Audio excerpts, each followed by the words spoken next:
All right, Rabbi Kigel. Round of applause for Rabbi Kigel. I know Rabbi Kigel can do it in 5 minutes. Okay, hello everyone. Okay, people are still here. Don't worry, there's more food coming. So it's just a break before we eat again.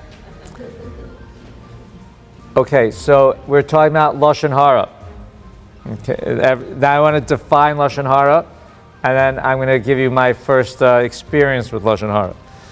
Hearing about the not doing it, not actually speaking Loshon Hara. I don't remember my first experience with that, but it must have been early on in my youth. So Loshon Hara has 4 parts. First part, I think, is called Loshon Hara. That's when you say something negative about someone that is actually true. Okay, that's Loshon Hara. Then there's Rechelis. That's when you are spreading rumors about, not spreading rumors, but that's when you tell person A that person B said something bad about them. So you're sort of like, it's called tale bearing. Then there's also called Ones Devarim, and that's when you say something that is negative about somebody that is actually false.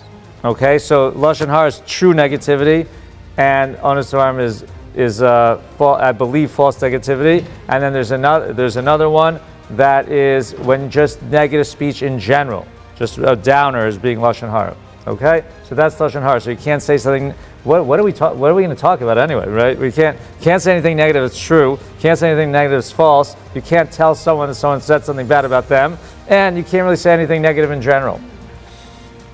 Wow. So therefore, when I was in college, and my father became religious before me, and he called me one day. He would like to share his the things he learned with me, and he said, "Wow, son, you don't believe what I learned. There's this concept called Loshon Hara, and you're not allowed to gossip about people." Now I'm like 21 years old in college. I think that's probably 90% of what I'm doing. And I tell them, I was like, "I don't believe you. So why don't you believe me?" I said, "How can God ask us to do anything so difficult?" So, and that was my frame of mind then. And I want to tell you, the power of avoiding Loshon Hara is so strong, right? Because why? I'm going to tell you. And a lot of people ask me, wow, Rabbi Kigel, you're so positive. So one of the best ways to stay positive is to avoid Loshon Hara. And I'm going to explain why.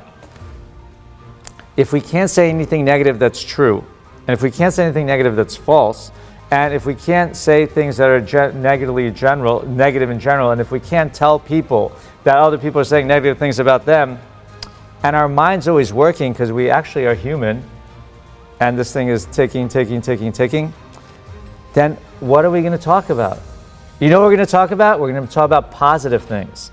Instead of saying negative things about people, we're going to think about positive things about people. Instead of looking at the world in a negative way, slowly, but not too slowly, our mind is going to be fixated on looking at the world in a positive way. Instead of seeing the cup half empty, we're going to start seeing the cup half full. Not speaking Loshon Hara is the greatest thing for us because it will force us to do something else. And you know what something else is? It's called Loshon Tov. So instead of speaking Loshon Hara, right, which is evil talk, which really just means negative talk, even if it's true. So we're going to be speaking Loshon HaTov, which is positive talk. Now, by the way, if you say something positive about somebody, that's good. If you say something positive about a situation, that's also good. If you tell someone that someone said something positive about them, that's also good. If you say something positive about someone that's not even so true, that's also okay. Because you know what? As long as you're thinking positively, and then it reframes your mind, and instead of looking in the world through a negative lens, by the way, it's so easy to do. The news, everything. Negativity just sells. Like if they have positive news, no one will watch it. It'll be like, okay, one day, too positive. So, but when we start speaking positively and we have positive things, positive speech and positive thought, then we're going to start seeing the positive and everything. And Hashem, every mitzvah, no matter how hard we think it really is the best thing for us. And in this example is because we're going to go through seeing the world with a negative lens to seeing the world in a positive lens, all by following the halakha of avoiding Loshon Hara. It's what a beautiful thing. Thank you, Hashem. I want to end on one note because I have 10 seconds left, and I want the bell to ring for me also.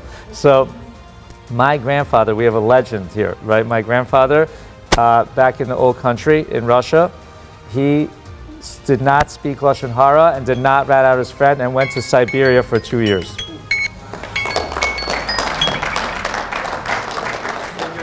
Perfect time. I even fit in the grandfather in there. Perfect timing. Okay. Perfect timing. Okay.